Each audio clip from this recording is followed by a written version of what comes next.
Di aday may karon sa kanang Kanawa Hot Spring sa Kanday sa Bohol. Dali ko jugi ko ninyo mga ligo ta. Bitaw maadjong adlaw ninjong tanan. Adto day may padulong sa Kandihay sa Bohol mga guys. Kay kanang adto day may mga ligo sa Kanawa Hot Spring or Cold Spring dito sa kanang Kandihay Bohol lagi.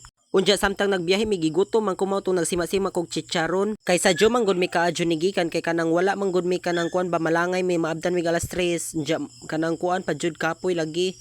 Unya mao din ni si Jag Mercado mga guys sa kanang lungsod sa Trinidad mga guys. Unya mao po ni si Jag Shoppers. Unya gipas forward na lang ako mga guys. Day a day mi sa ubay ron kanang nanananas ubay dapita ba. Unya kanang mao to nga kanang nalubat man gud akong cellphone guys. Maong gipas forward ra ba. Unya na mi kasunod nga nagpapachoy-choy pa jud. Unya mao tong nagpadajon mi. Unya diha na day mi padulong sa kanang kuan nga na Alicia naman tali na iriyaha ba. Pagkaanindot na lang jud sa view diri kanang kuan guys among gipang agian ba. Unya wala magdugay mga guys kay naabot na day mis among adtuanan Kanawa. Unya mao ni si Jay pa kuan pasulod ba. Unya mao tong nisulod namin unya dito mis among cottage. Unya pag-abot na mo kay daghan-daghan jud nga ligo. Unya mao din imong mga baon kaning itlog, unya kaning mangga, unya pasayan, unya kaning sinugbang bangus ug baboy lagi.